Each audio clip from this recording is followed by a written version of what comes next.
I like to say that I survived my second labor on lots of love and Rooh Afza. Hi guys, my name is Shivani and you're welcome to Happy Holi.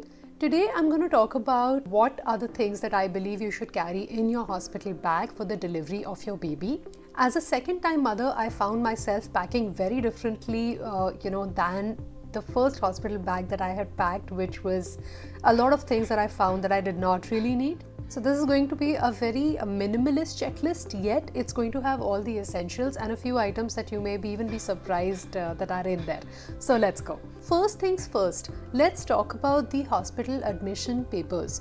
Now, you can be going two routes. One is you can have a cashless transaction going with the hospital, or you may have a setup with your hospital where your company is providing for your delivery, or you have some sort of insurance, or you're paying in cash or card to the hospital. So whatever your mode of payment is, you may want to do a recce of the hospital first and just figure out before your delivery, a couple of weeks before your delivery, how that's going to work.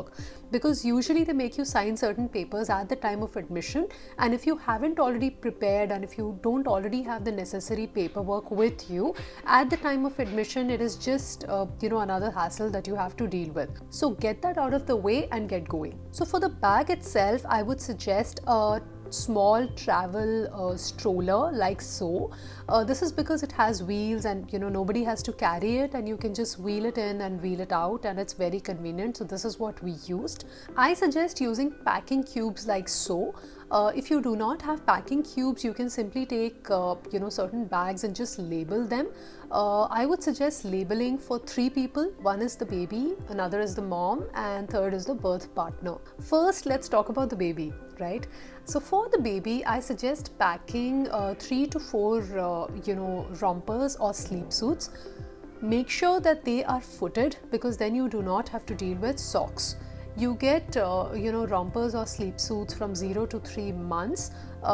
Easily they come in pack of 3. So I suggest just buy them, wash them, and take them with you. A pack of 3 should be sufficient. Make sure that your sleep suits are either they have buttons or preferably they have zips. Preferably zippers, they are better than buttons. But whatever you do, don't buy those sleeper suits which have to be pulled from on top of baby's head.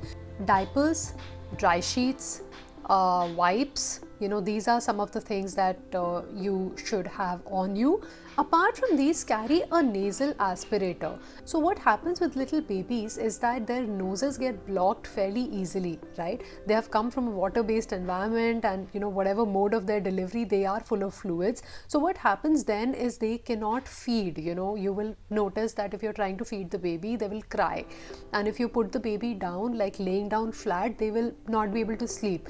So this is actually very, very useful, because all you do is you squirt this in the baby's nose and you kind of help clear their noses, and then they'll be able to feed and sleep better. So definitely carry this with you. You may also want to carry a pair of scissors for cutting the baby's nails. These are special baby scissors, and before I got them, I was wondering why how can you cut a baby's nails with scissors, right? I mean, it sounded downright scary to me. But these are very beautifully built, and you will be able to you'll notice that you'll be able to cut very intuitively, and I found that this was actually the safest and the best way to cut your baby's nails. 2 more things that you need are, one is a thin muslin blanket that you can just wrap the baby in, and you also need a thicker blanket, like if you're delivering in winter months. So carrying an extra blanket is always a good idea, and this is pretty much all that you need for the baby. Now let's talk about the mother. So for the mother, the tip that I have for you is that everything that you feel you would need for a workout is everything that you're going to actually need for your labor, or even for your delivery via an operation. So what do I mean by that? I mean that you want your hair to be tied back, so don't forget that scrunchie or something to hold your hair up. That's going to be absolutely critical. Don't forget your lip balm, because your lips are going to get very, very dry, and it's very, very annoying because in a C-section delivery you cannot even have water. So you want to kind of make sure that at least your lips are moist. You will feel a lot more comfortable. Apart from this, carry your most comfortable outfit for your going home outfit.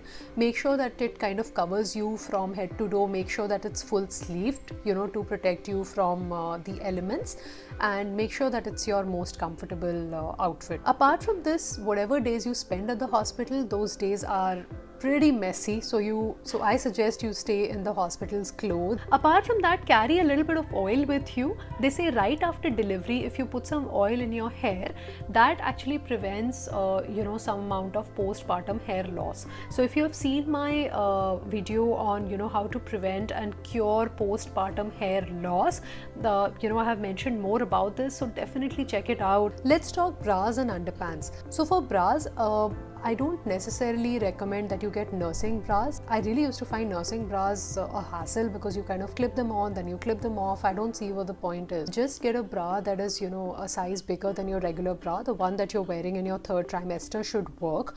And, you can just pull that down and feed the baby. In terms of underpants, I think what was really useful was, getting these disposable underwear. I think that was a huge game changer because the first couple of days you're bleeding a lot. So you kind of can really use that support. Apart from that, the pads, the really huge pads that you wear after delivering a baby, they don't necessarily fit into a regular underwear as well. So the combination of a disposable underwear and those larger pads, I think is very, very helpful. Keep some snacks and water handy with you.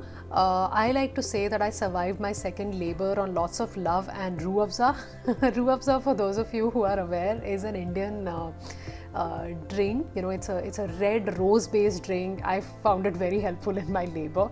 I found it more helpful than lemonade or any other kind of water, so you may want to check it out. So I did not carry this, but yeah, at the hospital they kind of were kind enough to make this for us, and that is how I survived my labor. Keep some snacks handy with you. So if you have seen any of my previous videos, you know that I'm a big fan of laddus because I think they are godsend. So we dealt with baby and mom. Let's talk about the birth partner. For the birth partner, I think two things will be very important. One is some snacks that the birth partner can have because they will not be able to really leave your side. So, some dry fruits for them and, maybe an energy drink or two, I think will be really helpful. Apart from that, a change of clothes and maybe your own slippers.